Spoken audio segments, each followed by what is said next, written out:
Good afternoon. Thank you so much for joining us today to help mark a year of learning outside with a field report. We'll be discussing the work of the National COVID-19 Outdoor Learning Initiative, resources produced this year, trends and impacts we've seen, and opportunities to engage in outdoor learning and schoolyard greening in the future as well. Next slide, please.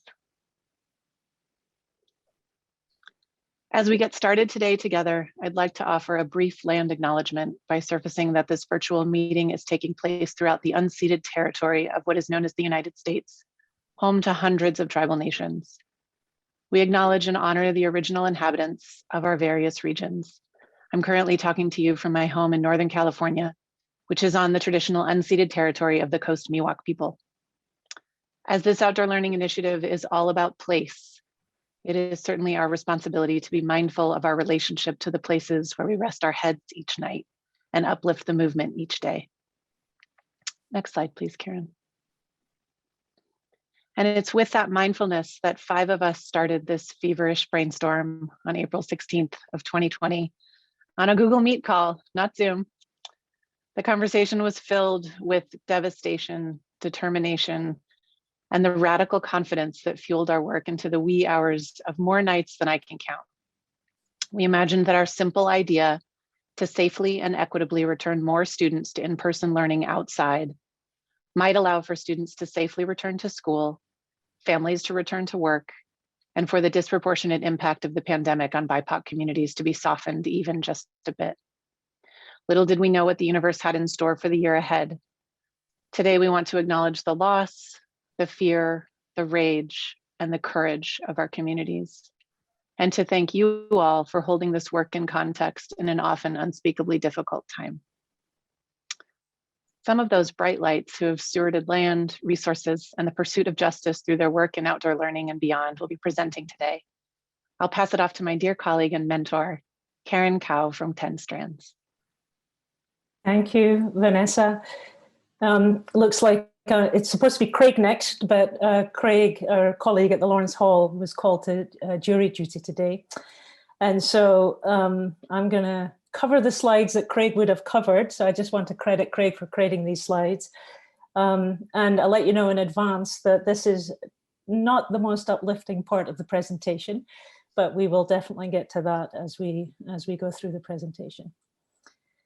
So we, as a group, as Vanessa said, we started this because we were most concerned about distance learning exacerbating the inequities in our education system. That was the motivation for us to begin this body of work. And as we went through the year, the things that we feared started to emerge as true. So I just want to share some of that data that we collected as we went through the year and how it helped us organize for impact during the year and now and into the future. So most of this data is California data, even although of course this is a national initiative.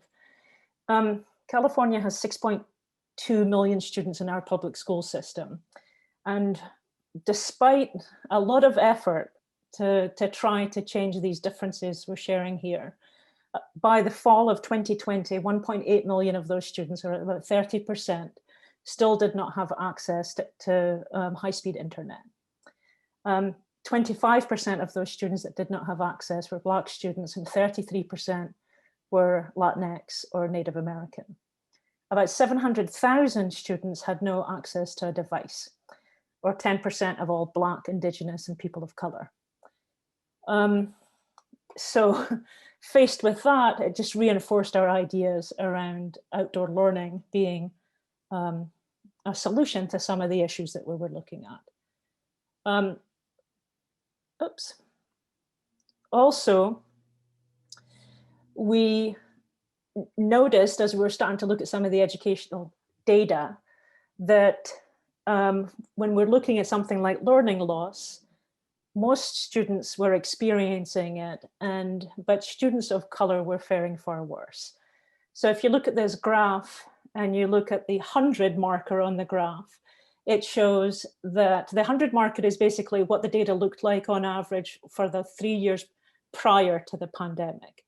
And the blue dots on the graph are schools that had mostly white students in them. And the black dots on the graph are schools that had mostly students of color in them. So across all categories, we were just talking about math and English here, across all categories, there was learning loss. And you can see the most learning loss was occurring in 5th grade math anyway on this graph. All right. Oh. Sorry, it's tricky to present and move the slides at the same time. So the other thing that we learned as the year went on is that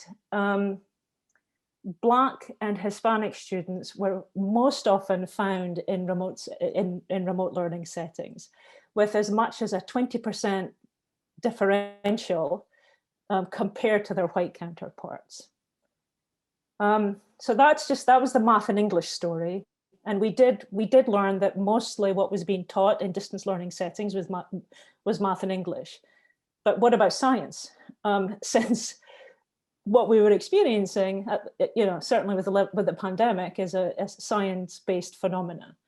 Before the pandemic, there was really not much science being taught in California elementary schools. There was about 60 minutes or less per week being taught.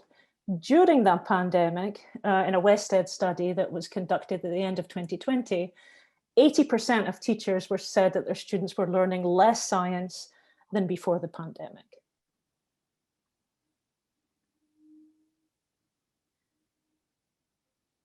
Oh, having a tricky thing here. Oh, there we go. All right.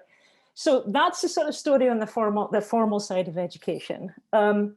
We were thinking it was a good idea to take students outside. We knew, at least with core subjects like math and English, that there were learning loss issues and very little science being taught.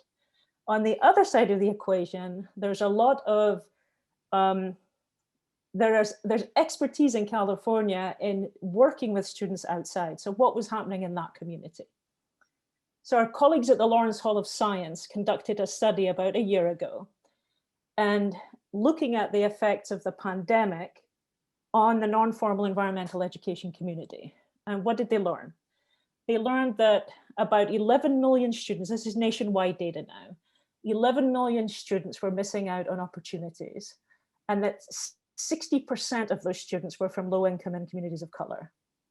And that about 30,000 people who are highly qualified to work with students outside were being laid off or furloughed.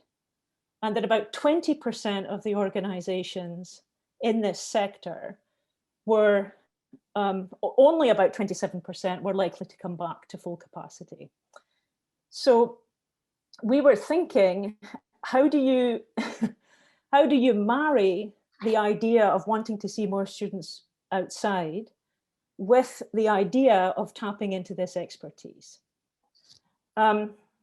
We don't exactly know if these predictions are going to play out, and the Hall is running a study right now to look at the numbers. But based on talking to people and based on just being members of that community, we've learned, we know that there's going to be a contraction in the sector, and we still think that those highly qualified educators who know how to work with students outside could be put to use as we move forward here with outdoor learning. Okay.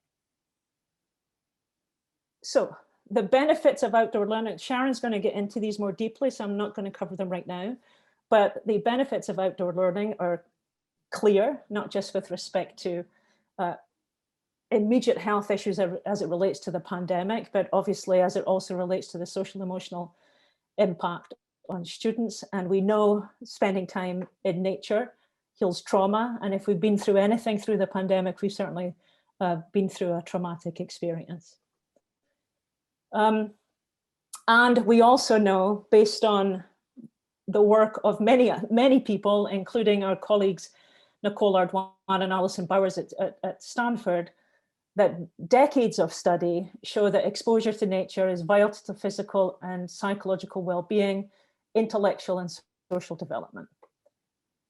And that through that research, Nicole and her colleague are making these 3 recommendations that are solution oriented. One, that we should emphasize and pursue restorative experiences in nature. 2, that we should leverage the environmental educators who are available, just as I was referencing earlier. And 3, that we should harness environmental educators' creativity and expertise to re-envision 21st century learning. So we continue to feel that the marriage of those folks who are assets can support the work that we're trying to do with outdoor learning. All right, and in the work that we've done, as we've been building on everything during the course of the year, we've started to explore how to do that in different settings, including when we get back to 100% outdoor learning, where we have a vision that we see outdoor learning as part of the routine of schooling forever. All right, so that's the data we wanted to share with you about this last year in terms of the impact of COVID on the system. And Sharon is now going to talk to us about how we organized and what we did in the face of that. Over to you, Sharon. Thank you, Karen. Hi, everybody. I'm Sharon Danks with Green Schoolyards America. Next slide, please. So as Karen was mentioning, and Vanessa was mentioning, we were in a situation last spring where everything had changed simultaneously. We had this dramatic increase in inequality and problems with learning loss, a mental health crisis. We knew that children were getting less exercise because they were sitting in front of their screens, that their parents couldn't go to work while they were supervising the kids, and that there was an issue both with the formal and the non-formal education sectors who were both facing large-scale budget cuts and job loss. Next, please. And so these are difficult problems to solve. Last spring, particularly with the conflicting health guidance, the fact that none of our school buildings were built to have enough space to be able to fit everyone inside if they were 6 feet apart. None of our school buildings across the country were built with ventilation systems that were meant to filter a pandemic virus. Everyone had to be in small cohorts and there weren't enough staff for supervising both at the same time. So that was incredibly complicated. And there were issues of conflict and stress between teachers unions and parents and school districts as everyone tried to figure out what to do next. Next, please.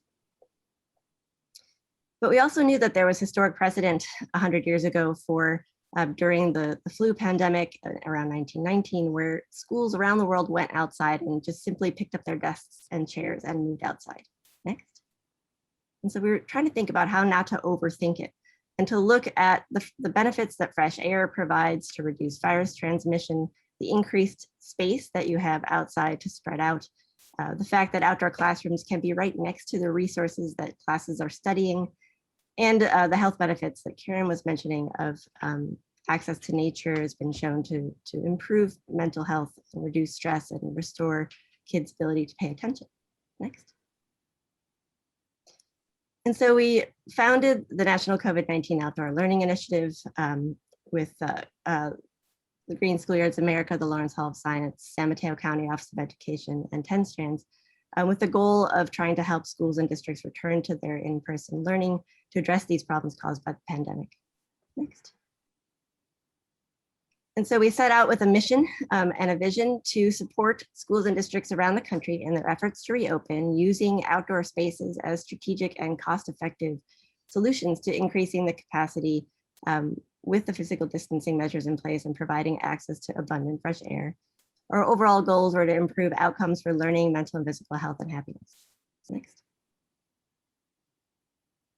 Next. And when we started, we also were trying to reframe the idea that you didn't have to have plan A, the first thing you would try, be going online. What if plan A was going outside and using the space that you had and reframing the online and indoor options as a plan B that would be your backup plan? And so we arranged the work we were doing around that idea, trying to help schools and districts move into their own school grounds and also into local parks.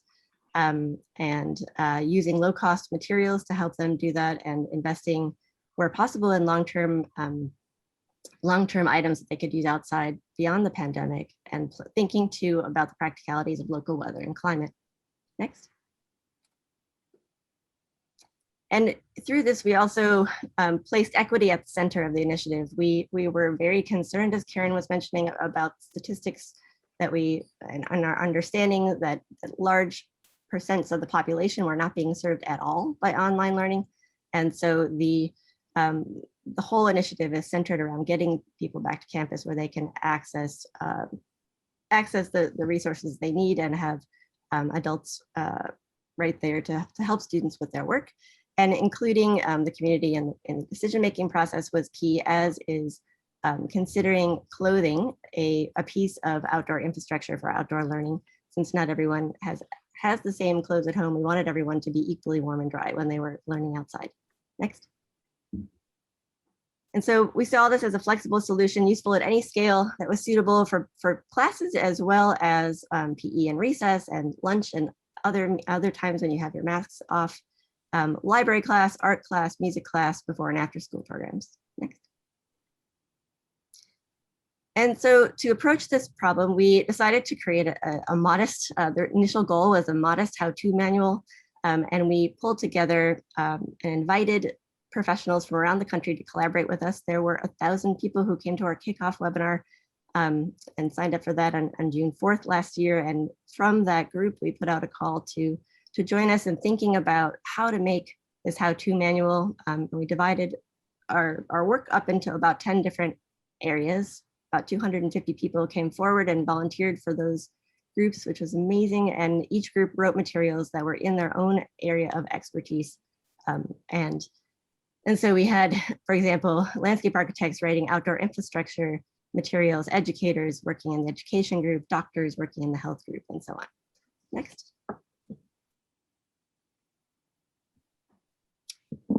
And the working groups did about 6 months of work with hundreds of people engaged. Our leadership team expanded greatly, and Karen will talk about that. We had about, I think it's close to 30 working group leaders and thought leaders helping us to frame the initiative. And instead of a modest how-to manual, we produced an extensive library. We established a community of practice for schools and districts to talk directly to one another, share their ideas, and to use the materials we were developing. We launched an emergency schoolyard design volunteer program to help schools have the design, some thought partners in the design of their spaces. And overall, about 5,400 hours were donated by more than 200 people. And I think that's an enormous undercount because not everyone had signed up on our list to tell us about their volunteer hours. So thank you to all the volunteers out there who participated in this. We greatly appreciate it. Next.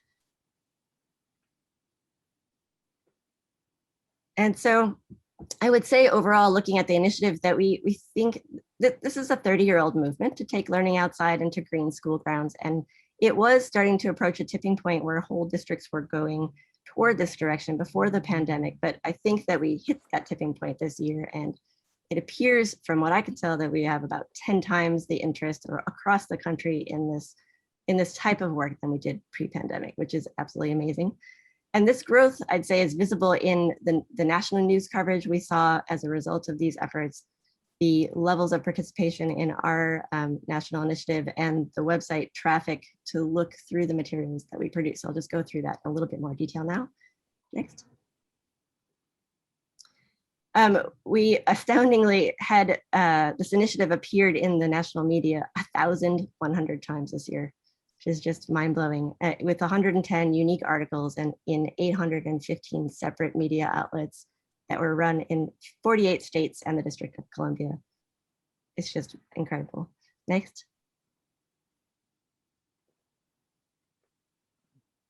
Next. And so here's just some examples of where things appeared. Next. And the participants who came to our initiative and who, even though it was a national initiative, we had a global audience, and this map just marks one dot for every city for someone who participated. So we had a wonderful group participating in our events, in our working groups, and coming to our programs. Next. And here's a little detail of the US distribution. So we had participation from, I think, every state. Next. And in the website traffic, we can also see it. There were about 95,000 unique visitors to the website over the last year. with almost 240,000 page views to look at this library. And what I find incredibly interesting is that this interest in outdoor learning is ongoing. And we can see that in the last part of this chart, where even though the pandemic is receding and people are a little bit less concerned now and are relaxing somewhat, we still see high traffic and high interest in this topic. Next. And that's amazing. So what did we accomplish working together and getting all this energy around the topic? So we created a library, we created the Design Volunteer Program, we have a community of practice. There were ideas adopted at national, state, and local policy levels. And there were hundreds or maybe even thousands of schools around the country that went outside, which resulted in more children and more children outdoors more of the time during the pandemic, and we hope in the future. Next.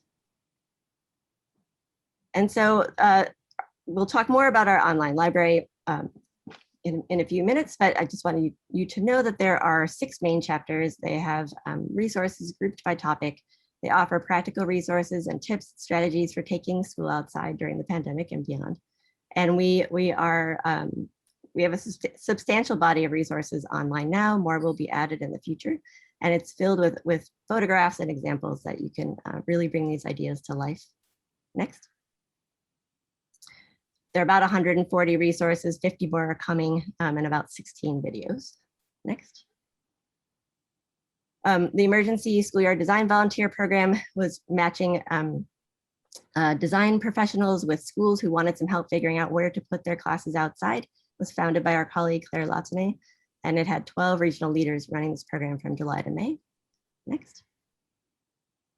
And they 338 design volunteers signed up to help. We had designers from many different firms, from all different colleges as well. So college students got mentoring with the professionals who were helping the schools too. And overall, there were 103 design volunteers engaged. And the plans they produced, our examples are on the left. Next. We had more than 250 schools ask for help. They all received all different types of help. 93 of them were matched with design volunteers, and 24 got plans that have been produced so far. Next.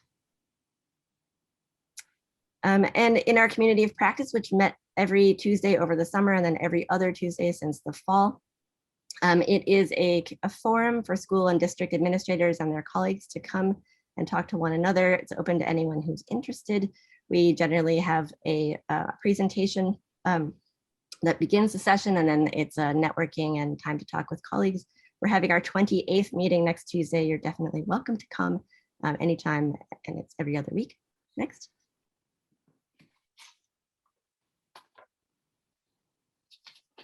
And really exciting, we saw changes happening too in policy and guidance at the state level. In Wisconsin, that promoted this idea within their education department, and in Oregon as well. And then health guidance in California and federal CDC reflected outdoor learning, and some of them used our materials and references as well. Next. And there was an exciting development this week. The DC public school system is giving schools, I think it's $30,000 for outdoor learning, and it's using, the program uses the guidance from our website and collective materials, as well as their Office of State Superintendent. This was just announced on Friday. I hope I have the details right. And then Portland Public Schools built 156 outdoor classrooms. They've been outside since last September. And so there was a lot of great district level examples as well. Next.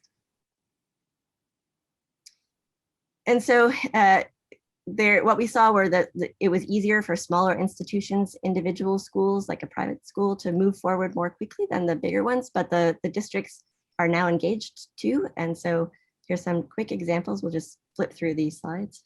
Next. An example of Golistan School in California. Next. And the Linden Waldorf School in Tennessee. Next. Park Day School in California. Next. Portland Public Schools in Maine.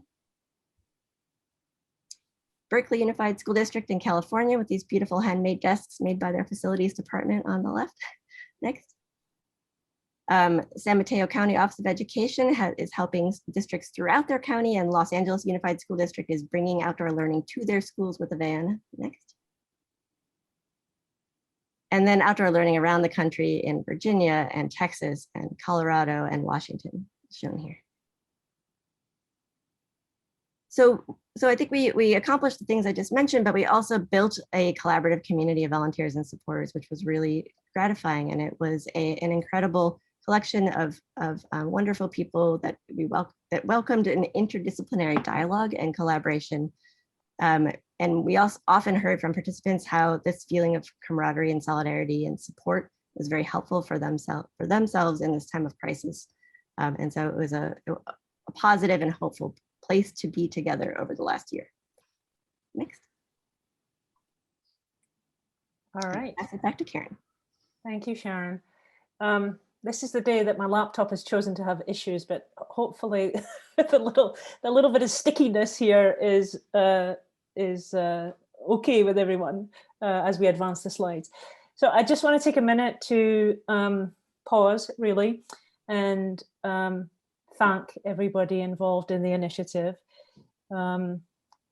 So let me just, there we go. So these are the categories of folks that convened around the work.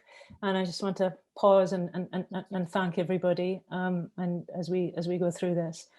So first, the founding partners. We think of the founding, we advertise that as, you know, the founding partners as being Green Schoolyards America, the Lawrence Hall of Science, San Mateo County Office of Ed, and 10 Strands. And I just want to say that we definitely also think of our dear colleagues at San Francisco Unified as founding partners. They were definitely the inspiration for us acting initially, and they've been with us every step of the way. So in addition to the advertised founding partners, I want to definitely make sure that we thank San Francisco Unified and our colleagues there. We'd also like to thank the working group and thought leaders. All of those working groups that Sharon showed earlier, there were people who stepped up and said they would be willing to lead and help coordinate the generation of content that came out of the different working groups. And most of the organizations that they work for are represented on this collaborating partner piece of the slide. And then obviously there was all of the working group participants and the authors. Sharon was sharing sort of big numbers, like 150 plus people got involved in the writing of the content. And then we were expecting, you know, a book. We ended up with this library. And thank goodness some of us have experience in publishing, because we were able to institute a publishing process and engage proofreaders and design consultants so that the whole body of work that is now published is gorgeous looking and both available online and in organized PDFs. And then we have the emergency schoolyard design volunteers organized by Claire Latané and her colleagues. So we give thanks to them. And then the folks that were willing to fly the plane while we were building it, they came together as an early adopter working group. And now on an ongoing basis, they're the community of practice that Sharon was referencing. So thanks to them for jumping in early and innovating and helping us shape the content live by trying it on their campuses. And then, of course, none of this work would be possible without the funders who stepped in early. We, the founding partners, have been raising money to support work of this type for a long time, and I've never seen a funding community respond as the funding community responded to this work. They just knew that this was an important body of work to engage in and engage in quickly. So with huge thanks to the funders who are listed on the bottom of this page here. And then I just wanted to, let's see if my thing's working, there we go. So the next 2 pages are just reflective, not of the people, but of the organizations they work for. So in addition to the founding partners, the collaborating partners, we've got the organizations listed from where all of the different working group participants came from. So page 1 and then page 2. So with huge thanks to everybody. We couldn't name you all by name, but we hope we captured you in the spirit of this gratitude. So thank you. All right, I think I'm handing it off to Rachel and Nancy. Is that right? That's right. Go ahead, Nancy. Next slide.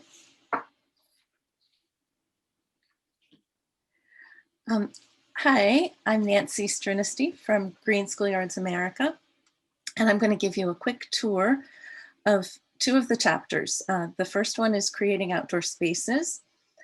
Our goal here was to provide the information that districts, schools, and design professionals will need to plan and create outdoor learning spaces during the pandemic and beyond. There are articles, tools, case studies, and resources in this chapter that are designed to guide us into the future, and know that we've been working really hard to get them all up online, and we will keep on adding and updating. Next. We do believe that all schools and districts can take learning outside onto their grounds or into local parks and public spaces. There are background articles here that address why and how to create living school grounds. They address infrastructure inequity, inclusive design, and culturally inclusive outdoor learning. Okay, next. To get you started, there is a whole section of outdoor infrastructure planning strategies and downloadable tools. There is our campus assessment tool that helps to guide your thinking when you do an initial walkthrough of your grounds. There is an augmented reality visualization tool, which is a free phone app that allows you to photograph spots on your campus and add seating or shelters into your images. It's very fun and cool, and many, many more. Next. And if your campus cannot accommodate outdoor learning, we urge you to think beyond the boundaries of your campus and look at parks and public lands and even parking lots. We recognize that there is inequity in access to parks and to public transportation, and in who feels welcome and safe and has a voice in outdoor spaces. But we hope and believe that outdoor learning is an opportunity to reinvigorate local communities' equitable connections to outdoor spaces. Next. When you're thinking about outdoor learning offsite, we recommend that the specialized planning that's required is most equitably done at the district level.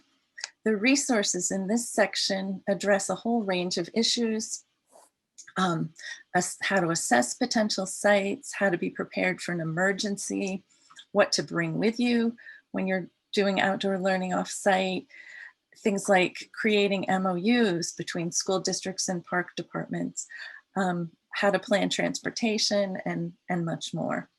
Next. And then when it comes to actually selecting the infrastructure for outdoor classrooms, this section explores the design and feel of outdoor spaces and the materials and furnishings that you might decide to select.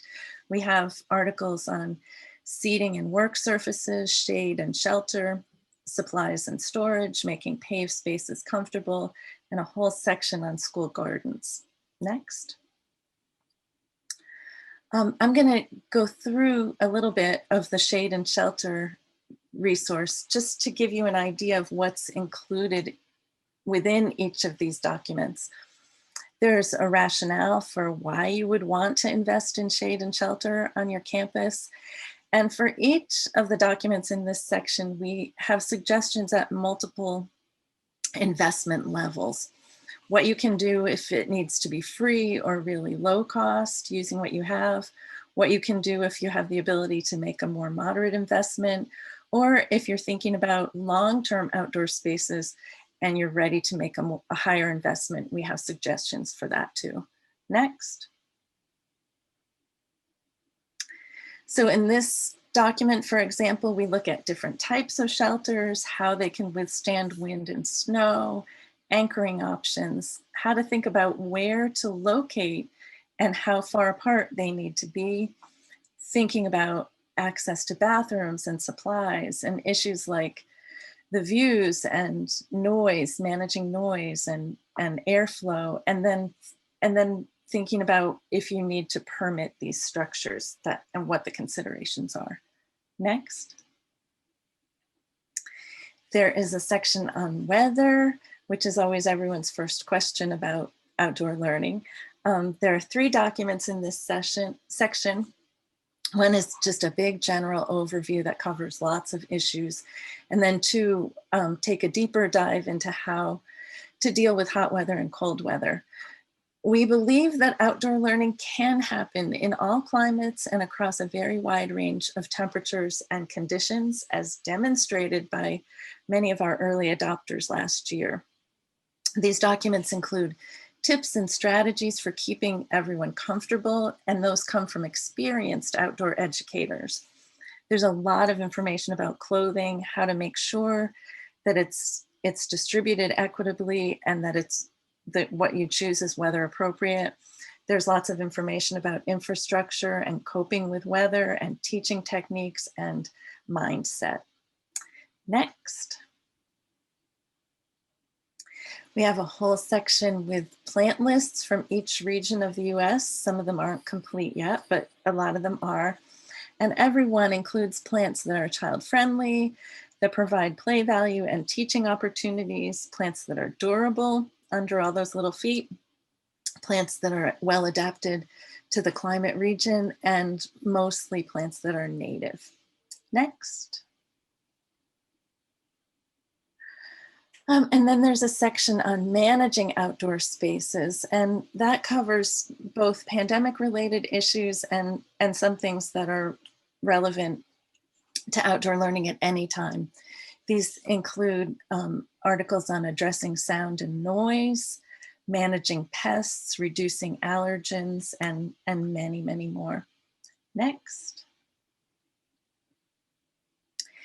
And then we have a whole chapter on meals outdoors.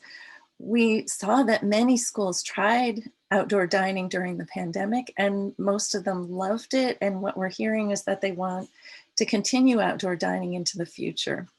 So these articles address why you would want to eat outdoors, and then the steps that your school or district would need to take to plan for that transition. There's information about the systems and furnishings that you would need for serving and eating and supervision and cleanup and managing waste. And there are interesting case studies from schools and districts. And next, I think I'm turning it over to Rachel. Yes. That's Hi all. all. Thank you, Nancy. Just like Nancy, I'm going to review 2 chapters from the National Library.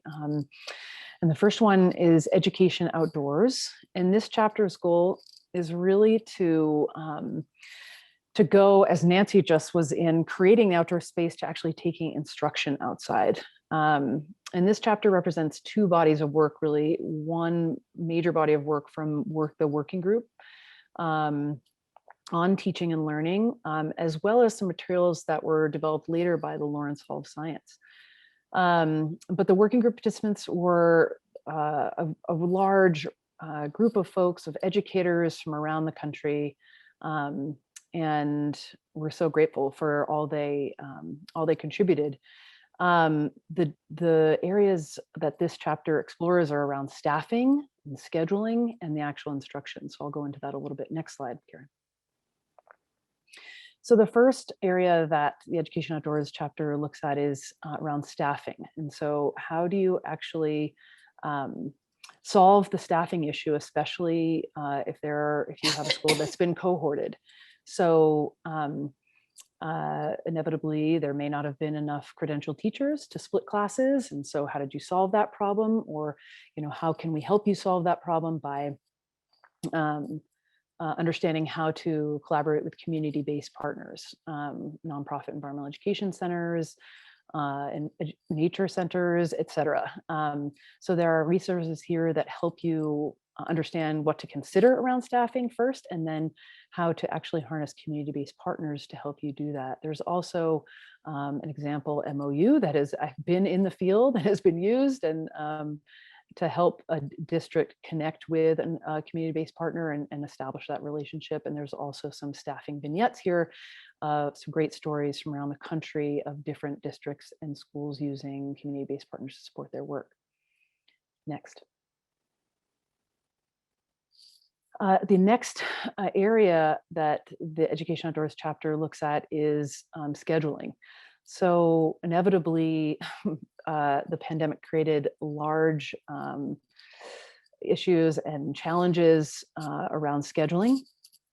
And here we offer some considerations around what to do depending on your instructional model, whether that was, hybrid, small cohort, learning hub, whatever, however you called it, and however your school was figuring out how to have in-person or remote instruction.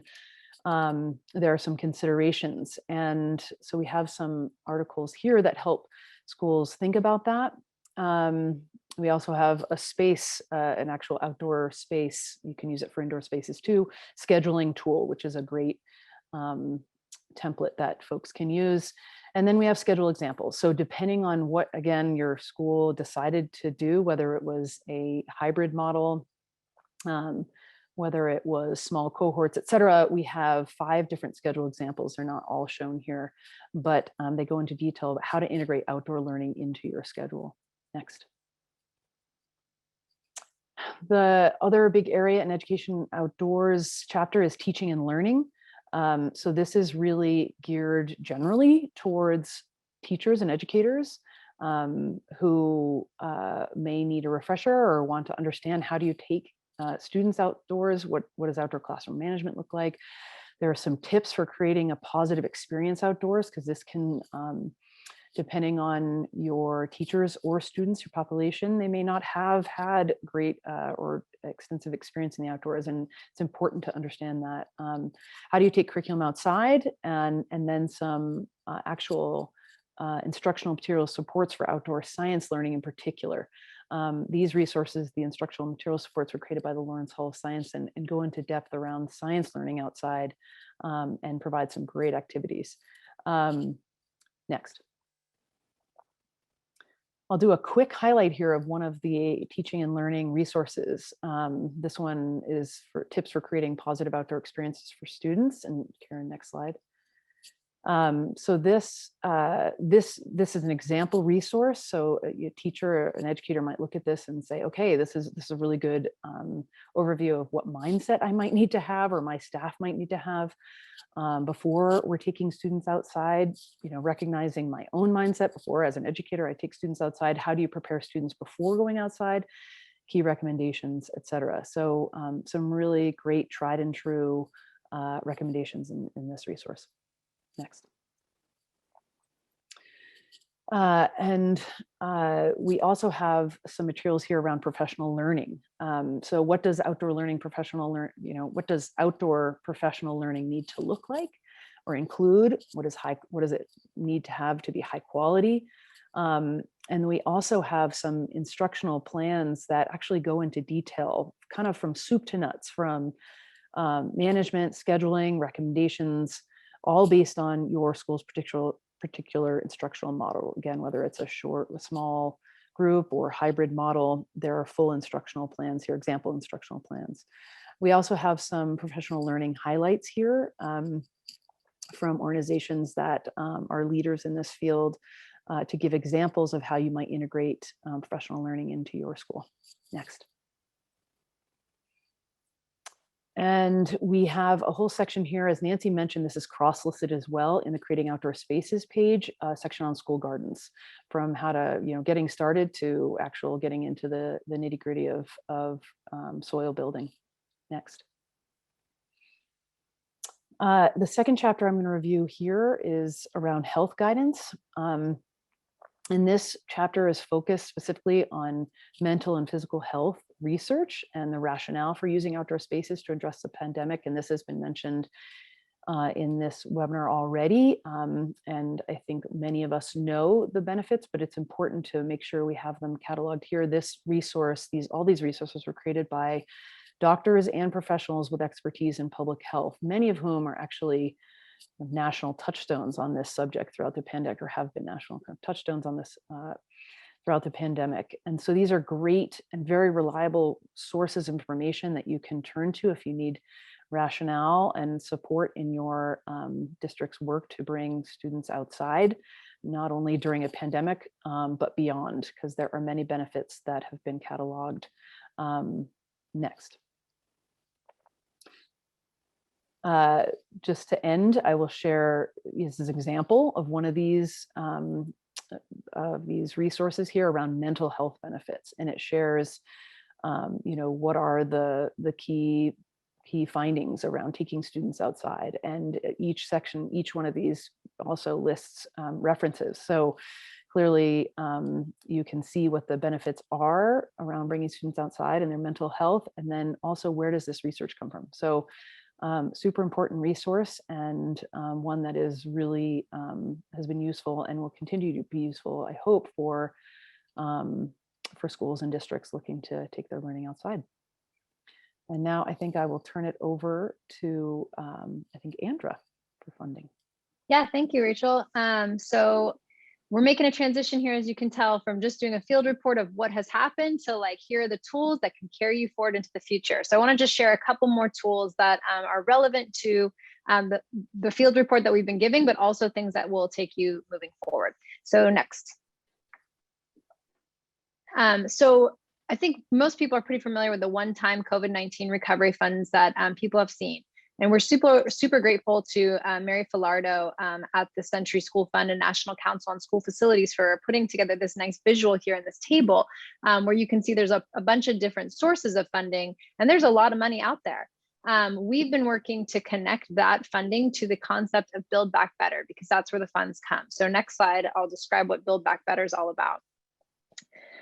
So on the next slide, you can see that the whole concept here around building back better ties really well to what we've been talking about here around resiliency. And so the idea is to take these funds and continue to make your communities more resilient. Most people now really have started to understood the concept of resiliency, right? Is like weathering these big storms of disasters. And in this case, the disaster was this pandemic. And so the idea is to apply these funds to move forward so that you can continue to be more resilient. So next slide.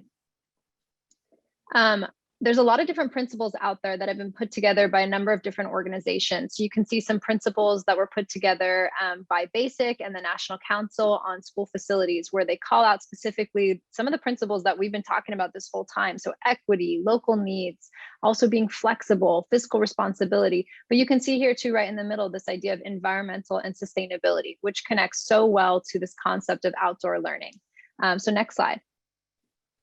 There's one more set of guiding principles that I think are really relevant for people to know about when it comes to funding as it connects to this outdoor learning movement. And that has been a set of principles put together by Undaunted K-12 and the Center for Green Schools. And you can see here in their principles, they're saying, let's invest in our school infrastructure. Let's invest in health. Let's invest in efficiency and resiliency. Let's navigate this changing world. And so all these things definitely connect back to outdoor learning.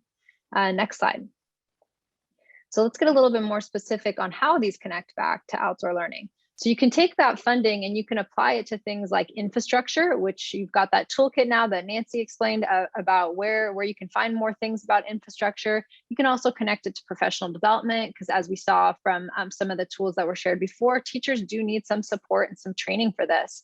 And you can also connect it back to community-based partnerships, which we saw in the very beginning is a group of organizations that were very devastated by the COVID-19 pandemic and really need to get in there and partner with your schools. So these are all ways that you can apply the funding. Next slide. And just to give an example of where you could do this. So if you were to take your American Relief funding and look at the infrastructure piece of it in section O, that you can see that they have specific things around how you can apply it to classroom infrastructure. Also, even something like opening up windows. So you could apply it to having doors that open up straight to the outside, because the idea is that you're enabling your school to reduce the risk of virus transmission. And the more time that students spend outdoors, the better for that. So that's just an example of how you can write that funding in. On the website, which I'm hoping somebody put into the chat box, there's a lot more examples of how to do that, how to write that in as you go forward. And because this funding is flexible and because it's stretched out over a number of years, you have a lot of opportunities to think about how to apply these funds as you go forward. And our goal, of course, is to make a transition from the short-term investment of this funding to really doing a long-term application of outdoor learning. And so I'll turn it back over to Sharon to just talk a little bit more about that future, now that you know that you can fund it. Thank you, Andrew. Next slide, please.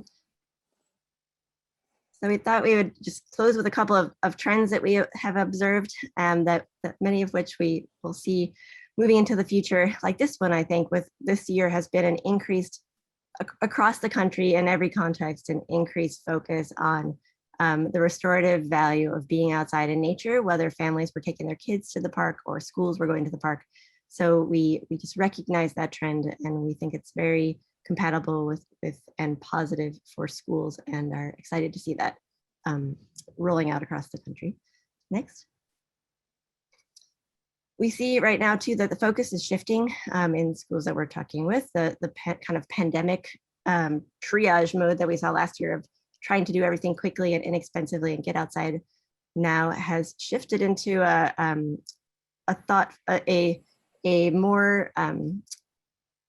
more focused on increasing the durability of the items that are out there, because we see the pandemic is starting to wind down, and we want those items to be long-term investments in infrastructure.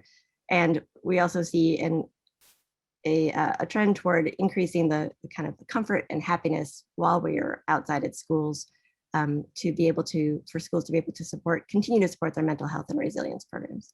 Next. And so we're thinking about outdoor environments at schools now as a type of kind of insurance for the future. No one knows exactly what's going to happen next. We hope that things are improving. It looks like things are improving, and that vaccines have dramatically helped the situation. But being outside is always an added layer of protection that is enjoyable and so nice to have for many reasons, but it also does help us keep transmission low if there are variants and other just even seasonal flu in the future. There's also, as Andrew was saying, a focus on resilience in general, and outdoor classrooms and the program spaces outside gives schools more options and the ability to pivot in this direction when other challenges arise inevitably in the future. Next.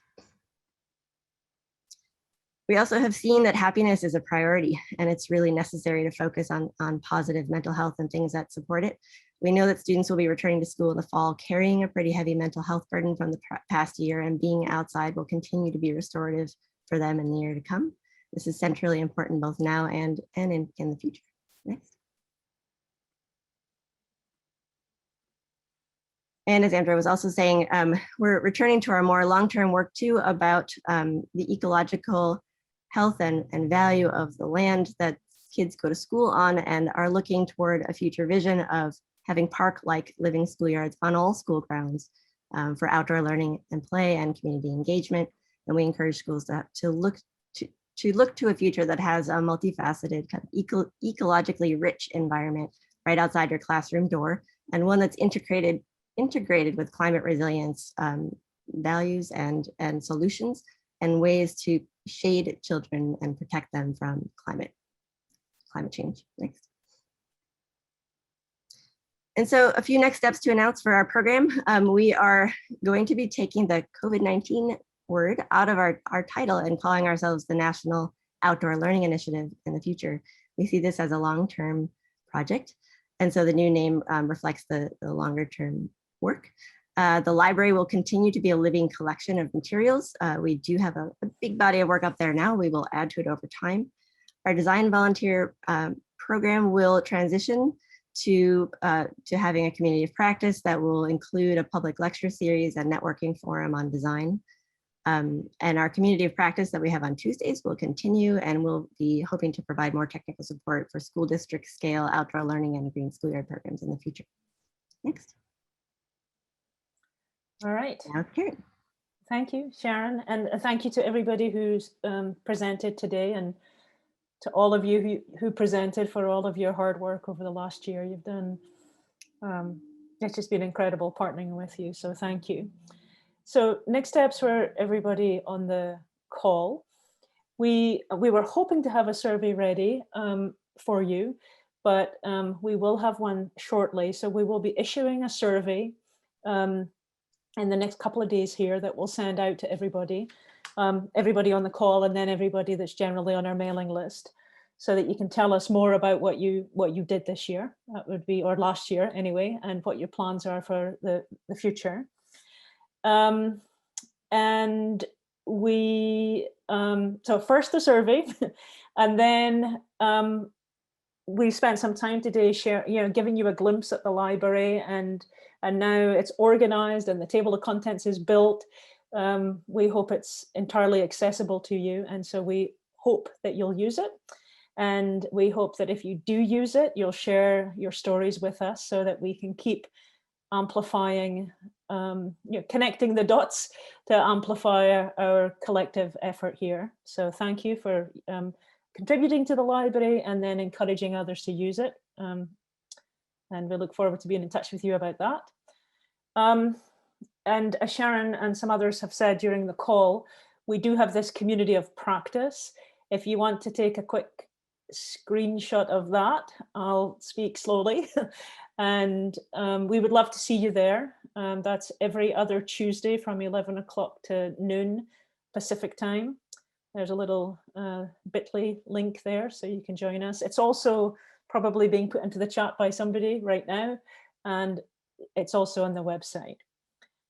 And then we thought it would be useful to share our contact information with you, the founding partners' contact information, if you'd like to be in touch about any of the work directly. So there's Sharon's information, Craig, who couldn't make it today, but is always involved in all of the conversations about this body of work, Andra, who spoke about funding, and then my own contact information. So we'd love to hear from you, and we'd love to talk to you about how to help you advance the work, this work in your place with your kids. And with that, thank you for your participation and whatever contribution you made to the whole overall effort. And we'll be in touch. So take care.